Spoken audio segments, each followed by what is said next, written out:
Next witness is Gabe McGranahan. Gabe, welcome. Yes, thank you. Representative Huffman had said earlier that when people stop reading, this, some folks stop listening. I hope that's not the case today because I'm about to do some reading. Chairman Blessing, Representative Dyer, and members of the House Judiciary Committee. My name is Gabe McGranahan. Thank you for the opportunity to testify today in opposition to House Joint Resolution 8. This is the first time I've chosen to testify in Columbus, and I've done so because I feel very strongly that HJR 8, while well-intentioned, leaves open the possibility for dire and unintended consequences to our nation's Constitution and the civil liberties of the people. I believe we can all agree that a balanced budget is a great thing, especially during the economic crisis that we, the people of Ohio and indeed the United States, are currently experiencing. Many of these concerns would be greatly lessened if a balanced budget philosophy was pursued. However, the way to achieve a goal of a balanced budget, as noble of a cause as it is not to call for a constitutional convention or CONCON. It is my feeling, as well as that of several of my fellow Ohioans, former Supreme Court justices of the United States, and many other constitutional scholars, that a CONCON has the ability to create an imminent peril to the well-established rights of citizens and the duties of various levels of government.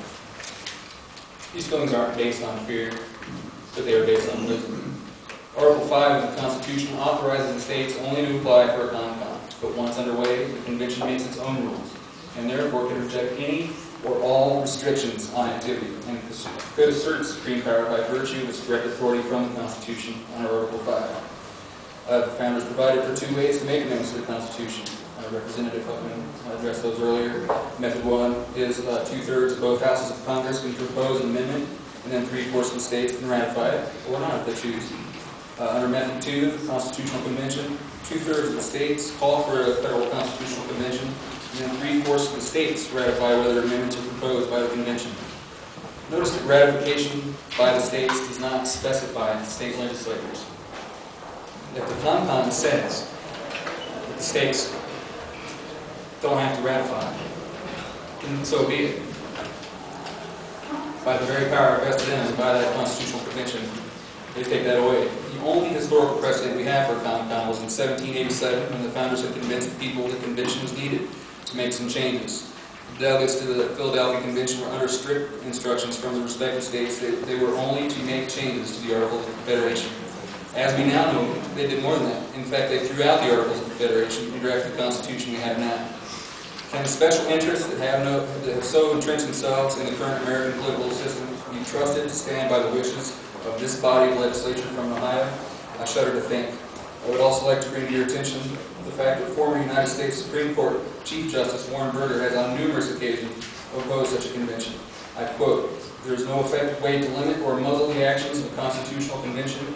The convention can make its own rules and set its own agenda. Congress might try to limit the convention to one amendment or to one issue, but there is no way to assure that the convention would obey.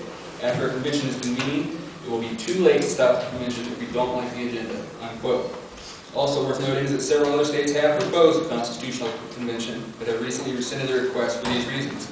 Among those are Alabama, Arkansas, Florida, Louisiana, Idaho, Oregon, New Hampshire, North Dakota, Utah, Arizona, Georgia, and Virginia. I will also enter on my written testimony the legislation from Alabama that rescinds their call for that convention. All 27 amendments to our Constitution originated in the Congress and were then ratified by the states. I urge you to consider this going forward, as it seems to me to be a much safer method. I say yes to a balanced budget amendment, but no to a constitutional convention. It's just wrong, a naive, dangerous way to confront the issue. Mr. Chairman and members of the committee, in closing, I urge you to oppose HJR 8 and express my gratitude for the opportunity and for your consideration of this matter. Thank you for your testimony and questions. For the witness, Representative Dyer. Thank you. Thank you, sir, for coming here today. You're one of my constituents. That's why you mentioned me. I just wanted to clear that out. Yeah, I'm sorry. That is well. I'm not suddenly ranking or something. You said that I didn't. Wait for it. Yeah, a couple of weeks. Further questions? Hearing none, thank you again for your testimony. Thank you. 10 people gave testimony in opposition to House Joint Resolution 8, all of them bringing up the points relevant to the danger of a constitutional convention and the lack of necessity to call one in this specific instance.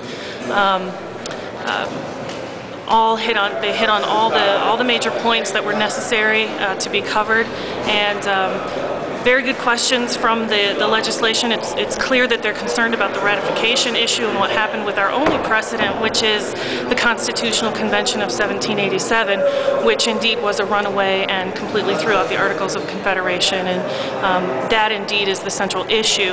And the legislators seem to have genuine concerns about that, so I think today's testimony was very beneficial. Now, what happens if that passes?